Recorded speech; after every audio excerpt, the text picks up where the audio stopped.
Hello, everybody, and welcome. I am Bricker Boom, and we're gonna be doing things a little bit differently this time around. So, the first two episodes of The Last of Us TV series followed pretty closely to the game, having scenes from the game, and there were definitely in the third episode that we're gonna be going over have scenes from the game. Most of the episode was following Bill and Frank.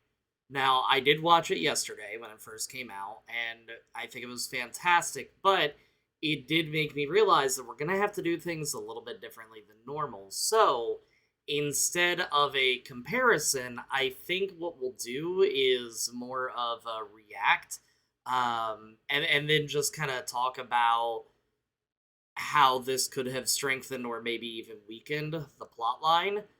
I'm gonna be trying it in a little bit different of a manner, so you'll actually see me kind of clicking through things. I'll still cut out pieces, and more often than not, it's gonna be on a pause screen just to avoid copyright issues. But with an episode like this that doesn't follow the video game in any way, shape, or form, it was the only way that I could think of to actually do this. If you have any ideas and you'd like to see something a little bit different, leave a comment below. I can always try to do that because I'm sure that with this TV series, especially since there's already a confirmed season 2, we're going to be revisiting it. Also, on top of that, I'm not going to be writing a script for this particular episode, so everything that I say is just going to be what's on the top of my head, for better or for worse. So, with that being said, let's go ahead and dive on in. So we're just going to go ahead and hop right into it. As I said, none of this is going to be scripted, so it's probably going to be a little bit clunkier than usual, but we're going to go ahead and kind of cover as much of this as we can without, of course, going 3 hours into a video. So let's go ahead and get started. Here at the beginning, and I'm going to skip, pause, things like that, just for obvious reasons. But at the very beginning, we do see him stacking these. Now, they do explain this later, but stacking rocks like this is typically going to be used to signal that, oh, there's clean water here, or there may be a food supply or secret cache or something like that around the area. Typically, it is meant to help other people. Y'all probably just heard my Pepsi can open. But it's going more into the survival factor. Again, this wasn't in the games, so one thing that I'm liking that this series is doing is actually showing some of the survival and showing a little bit more background into these particular characters. Again, another location that we never actually got to take a look at in the video game series, because again, they wanted to definitely keep the story moving. This is doing the same thing, however, we're gonna see why it'll focus on them for the beginning of the episode and then move on to Bill and Frank. Now, this part I really liked for two reasons. One, I love Mortal Kombat.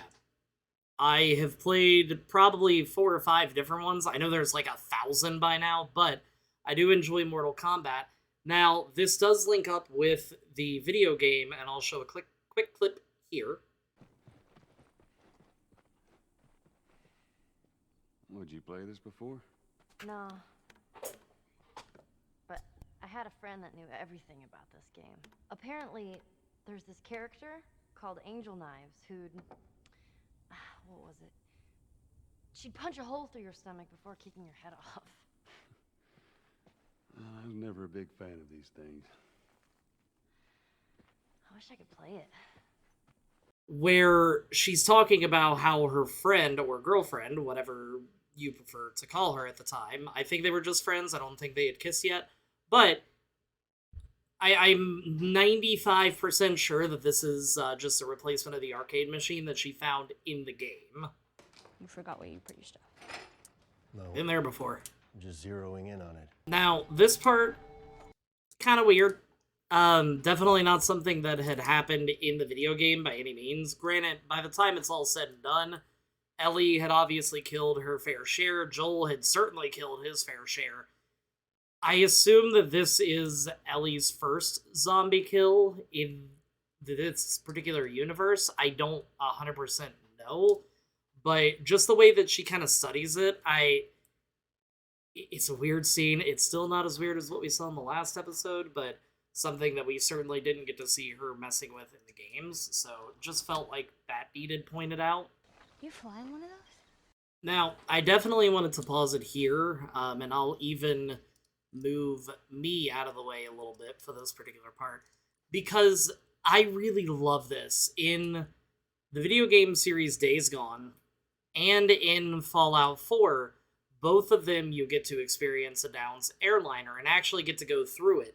Now, granted, it is kind of a cliche apocalyptic thing, but more often than not, only video games actually explore this. This is the first time a TV series has ever brought to light that, oh yeah, there were probably people flying in the air when they just weren't flying anymore, so I really, really like this.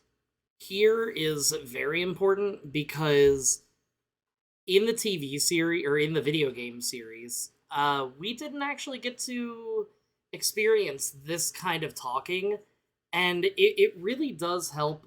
I feel weird being on bottom here. That's a phrase I shouldn't have said. Anyway, it feels weird that the video games didn't really get to cover this, and again, I understand why, but we're actually getting to experience a little bit more of the apocalypse. We're also getting to experience a little bit more of the lore. Now, again, I understand why video games can't cover everything because they limited disk capacity. You also have to keep games moving to keep people interested because not as many people want a movie as I do.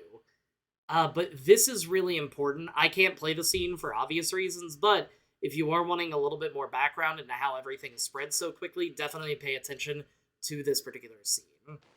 Was it a monkey? Now, this is just a small thing. I don't know if I'm reading too much into it. It's very possible.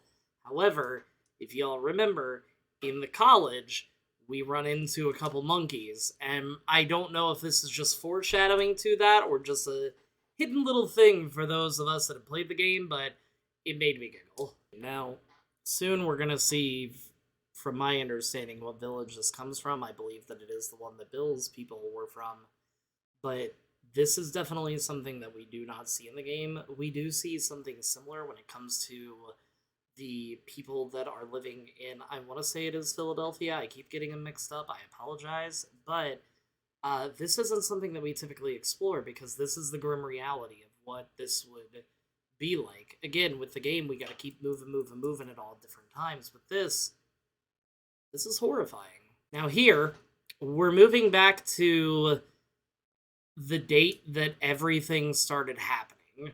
September 30th, 2003. Everything is already starting to go down at this point. The government is here. They're picking up soldiers, except for one person, Bill. Now, the reason that I like this particular scene as much as I do is because in the game, and I'm probably not going to be mentioning the game too much from here for this particular episode for obvious reasons, but we don't really know anything about his history. He's just kind of there. With this, we know that he's paranoid. We know that even before everything went down, he has a bunker. He has enough guns to supply a small army. Like, the man is prepped. And I love this scene just because it shows that paranoia just unfold, and in this case, it turned out to be correct, because if he would have went, he would have probably died. One thing I need to say about this scene is that if you know this particular actor, you probably know him best from Parks and Rec. Ron Swanson. Now that I've seen the episode, and now that I've also watched Parks and Rec, they are literally the same person. Just one is slightly more paranoid than the other, and I mean slightly. But now we get to see him. This is cool because I know I said I wouldn't mention it much, but in the game, he lived in a city. He lived in a city that he had completely bombarded with traps, or at the very least, it looked like a city simply just due to the fact that we are two people wandering. It could have been a very small village, quite like this. However, we get to see how he built this up, how he trapped everything. I absolutely love this, because once again, it's giving us so much background into the characters that we didn't have before. Because every apocalypse you need booze. I don't because I have IBS, but for those that do not, this is important.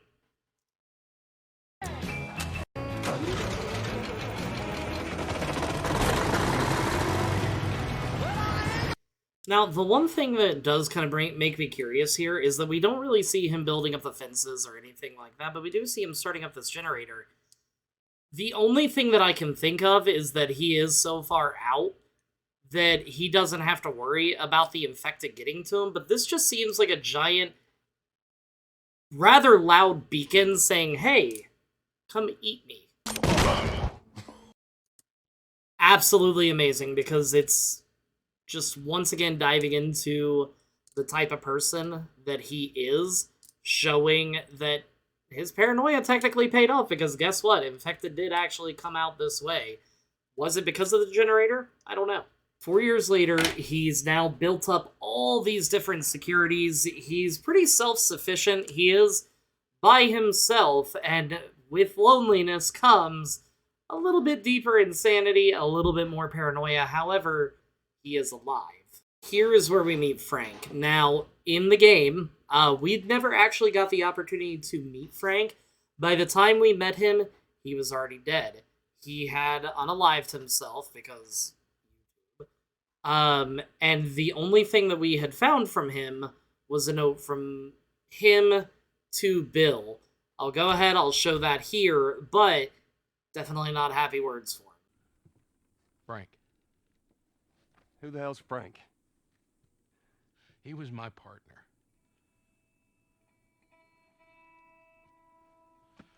He's the only idiot that would wear a shirt like that.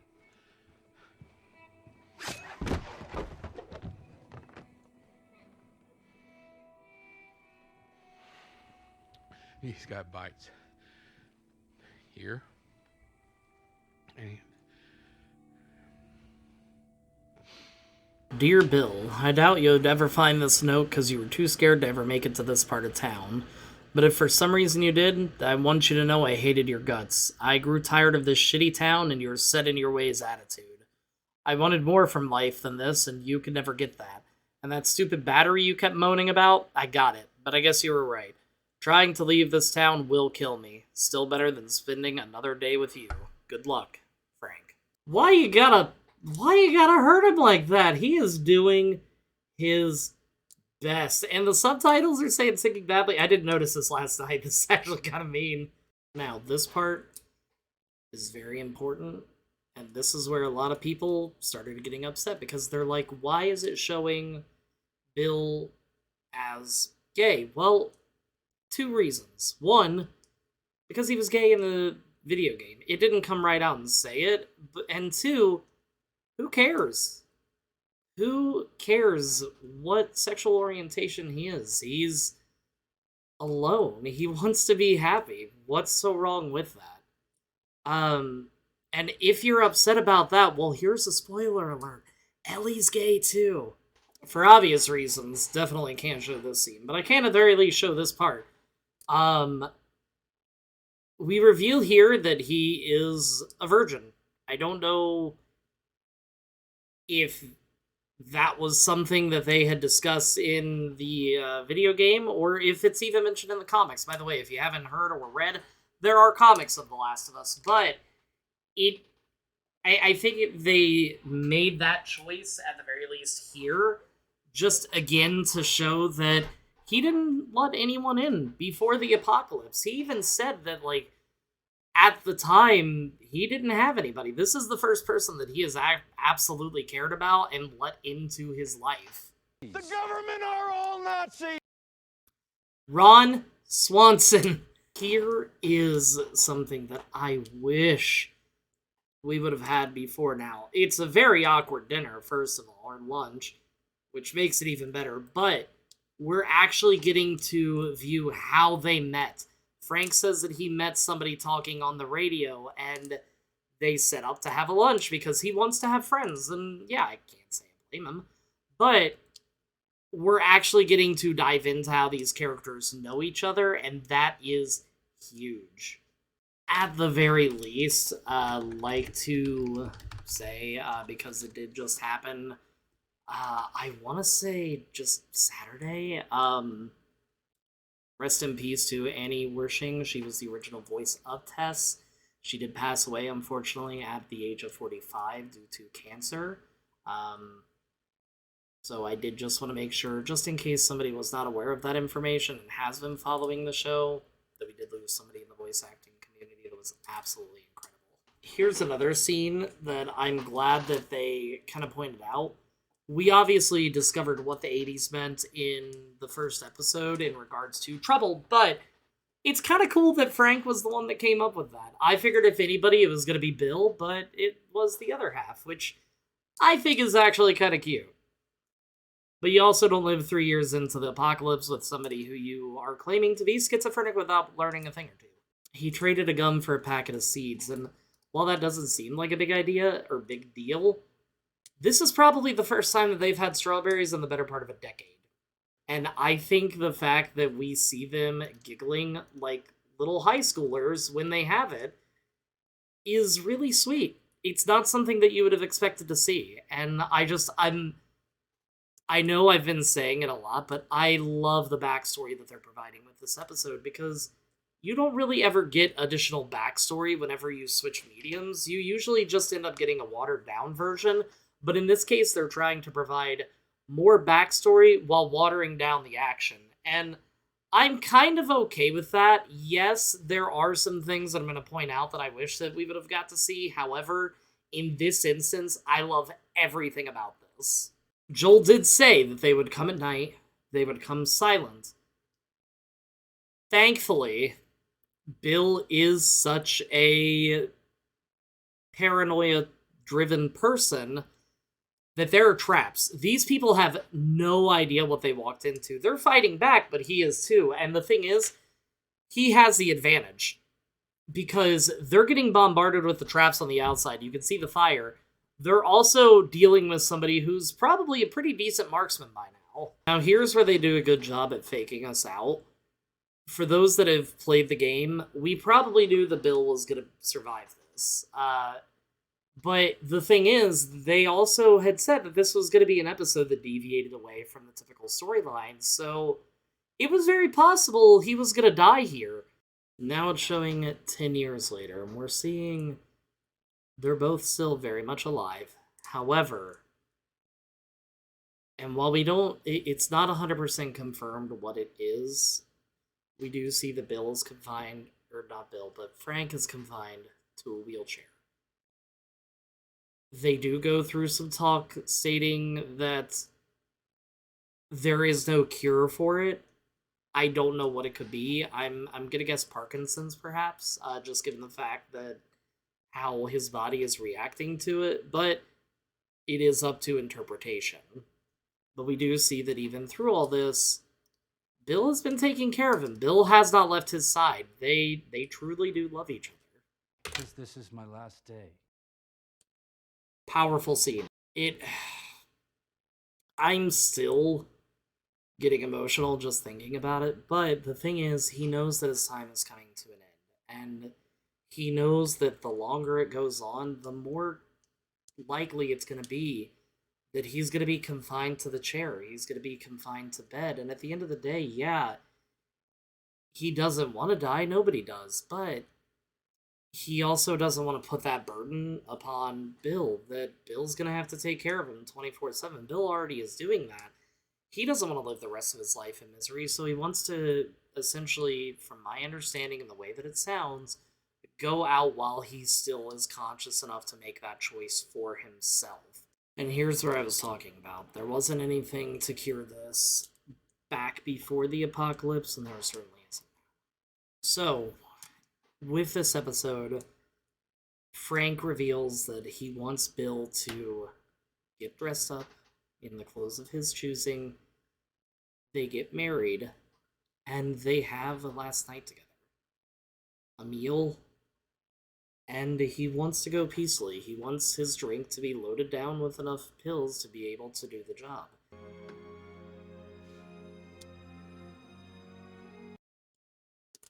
I love this because it is down to the very last detail.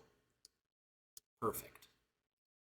It recreated everything from that first night together, except for the fact that this was prepared with more love and care than what the previous one was, because they have had all this time together, and they're truly in love. They're married, even if it is only for a day, and even if it technically wasn't by anybody that could officiate.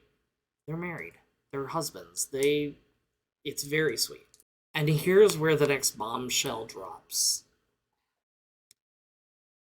Bill isn't going to let Frank leave without him, essentially. He followed Frank's request to a T, however, he does reveal that he put in enough pills to be able to take him out as well. Because it's not a world worth living without the person that he loves in it. I'm satisfied. And I love this, because in the span of this episode, we have seen a paranoid young man grow, and not only grow, but survive and find love in an apocalypse, into somebody that is happy with the way life turned out, because he has a few friends. He has somebody he's in love with. He hasn't needed to worry about Fedra agents breathing down his neck. He hasn't had to worry about hordes of infected coming his way. He has the occasional straggler, maybe, and a few miles covers a lot of ground, yeah, but most of the Walker, wow, I'm getting my franchises messed up, but most of the infected are gonna stay within city limits because that's where the nearest food source is. That's where they're gonna be able to spread the disease the most. They're gonna seek out warm bodies. They're not gonna seek out these little tiny villages where 2 people live. Now we skip over to Joel and Ellie, and I'm not gonna lie, a small part of me hoped that Bill had somehow survived. While I think that it would have cheapened it, I don't know, there's so many emotions that I felt when I first watched this, because in the game, Bill is a paranoid man. He is alone. He and Ellie have some fun banter. He and Joel have a little bit of fun banter. They go to the school. They fight a bloater for the first time. We haven't even seen a bloater as far as we know, unless there have been one in the shadows and I just haven't managed to catch it. But there was a lot that was missed from this, and I'm sad that this is how Bill and Frank's story comes to an end, but at the same time, it's so damn gorgeous. I cannot be upset at this. This is what broke me a little bit, because Bill, at the very least, thought enough about them and knew that they would be coming at some point or another to at least write him a letter, to say his goodbyes, to say, hey, please do not open the bedroom door. We left the window open so the house doesn't smell, but please do not open that door. It pulls at the heartstrings a little bit, because of course it's going to also mention Tess, because Bill and Frank died thinking that Tess was still alive. And this is very character defining for Joel, simply because at this point now, let's take a look at things at a overall point of view. At the beginning of things, he lost his daughter. He has no idea if his brother is alive.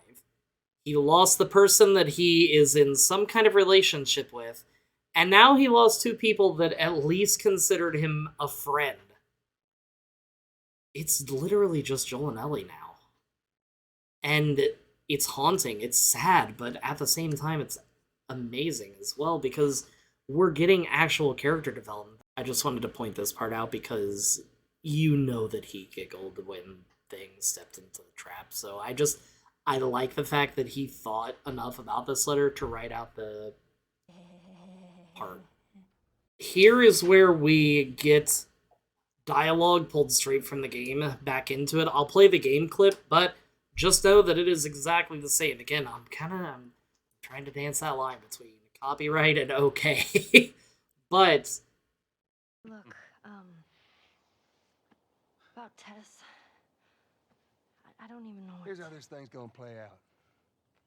You don't bring up Tess. Ever. Matter of fact, we just keep our histories to ourselves. Secondly, don't tell anybody about your condition. They think you're crazy, they'll try to kill you. And lastly, you do what I say when I say it. We clear? Now here we're seeing Ellie stash a gun, and she wasn't this hard-pressed about the gun in the game, which is fine. But I'm very curious to see how this is going to come into play later. Because if you played the game, she saves Joel at one point or another by shooting somebody. I'm wondering if this is going to be the gun that she ends up using to do so. And with that, we're essentially at the end of the episode. Now, I don't know how the next episode is going to pan out, because from the looks of things, it's falling in line more with the actual video game rather than their own adaptation, which is fine. But overall, I truthfully loved every second of this. This is the first video that I've done in a while that I haven't scripted. It's just whatever was on the top of my head, I ended up going with. I did write some notes down just so I had some timestamps to look back on for today, but I didn't even end up using them. So, if you like this type of content more because it's not just still images, you actually get to see somebody moving and reacting a little bit, let me know in the comments below. I'm very flexible. I like doing it this style, but I also like doing it the other way as well. So, at the end of the day, it's going to be whatever works best for you, because I'm malleable. So, as always, if you like the video, even if you didn't like the video, hit the like and subscribe button, because it really does mean the world. I have no idea what we're going to do for the next episode, only time will tell, but until next time, everybody,